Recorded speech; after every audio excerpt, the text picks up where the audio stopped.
Brought you by Meghdoot Satritha. Meghdoot Satritha shampoo ये hair fall को कम करे, डैंड्रफ को रोके और दे आपके बालों को भरपूर मजबूती। मेघदूत सतरीठा शैम्पू।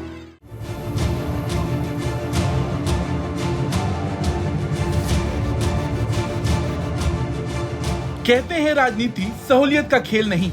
राजनीति में जिसकी टाइमिंग जैसी उसे उतनी ही मिलती। अब एक बार जयंत चौधरी को ही ले लीजिए। एक समय ऐसा लग रहा था कि चौधरी अजीत सिंह की मौत के बाद रालोद का क्या होगा, मगर समय बदला और जयंत चौधरी और अखिलेश यादव करीब आ गए। 2022 में गठबंधन हुआ और दोनों साथ मिलकर चुनाव लड़े। लेकिन सूत्रों की माने तो अंदर ही अंदर कुछ पक रहा है। दावे तो यहाँ तक किए जा रहे हैं कि जयंत चौधरी की नजदीकियां बीजेपी से कुछ ज्यादा ही बढ़ रही हैं। हालांकि बीच बीच में जयंत चौधरी इसका खंडन करते रहे हैं, लेकिन कहते हैं ना, सियासत में जिनकी हवा है उसी का दीपक जलता है।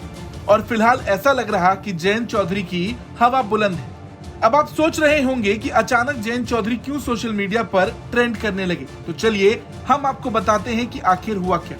दरअसल 7 जुलाई को राज्यसभा में दिल्ली राष्ट्रीय राजधानी क्षेत्र शासन संशोधन विधेयक 2023 पेश किया गया और पारित करवा लिया गया।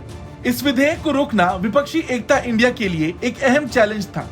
बहरहाल कांग्रेस समेत कई विपक्षी दलों ने इस बिल को पारित होने से रोकने के लिए घोड़े खोल दिए थे। इतना तक कि 90 साल के मनमोहन सिंह भी सदन में मौजूद थे। लेकिन हैरानी की बात यह रही कि वोटिंग के दौरान रालोद अध्यक्ष जयंत चौधरी सदन में हिस्सा लेने नहीं पहुंचे। अब यूपी की बात हो तो सियासत होना लाजमी है। जयंत के सदन न पहुंचने को लेकर कानाफूसी शुरू हो गई।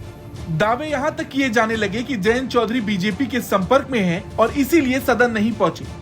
हालांकि रालोद के राष्ट्रीय प्रवक्ता अनिल दुबे ने जयंत चौधरी के सदन में ना पहुंचने को लेकर कहा कि उनकी पत्नी की तबीयत खराब होने की वजह से वो सदन नहीं पहुंच सके, लेकिन उनकी नजर वोटिंग पर बनी हुई थी। अगर मामला कहीं फंसता तो वो जरूर पहुंच जाती। राष्ट्रीय लोकदल के राष्ट्रीय अध्यक्ष चौधरी जयंत सिंह जी अपनी पत्नी के खराब स्वास्थ्य के कारण कल राज्यसभा नहीं जा पाए।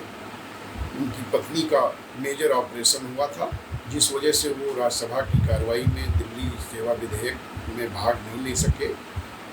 लेकिन राष्ट्रीय लोकदल और राष्ट्रीय लोकदल के राष्ट्रीय अध्यक्ष चौधरी जयंत सिंह जी दिल्ली सेवा विधेयक पर इंडिया गठबंधन के साथ हैं, विपक्ष के साथ हैं और इंडिया गठबंधन को मजबूत करने का वो काम करेंगे। और पत्नी का अगर स्वास्थ्य न खराब होता तो वो राज्यसभा की कार्रवाई में भाग लेते, लेकिन उनकी नज़र राज्यसभा की कार्रवाई पर थी, राज्यसभा की गतिविधियों पर थी, समर्थन और गैर समर्थन के वोटों पर थी। अगर कोई गंभीर स्थिति आती तो वो किसी भी परिस्थिति में राज्यसभा पहुंचते। लखनऊ से शिल्पी सेन की रिपोर्ट, यूपी तक।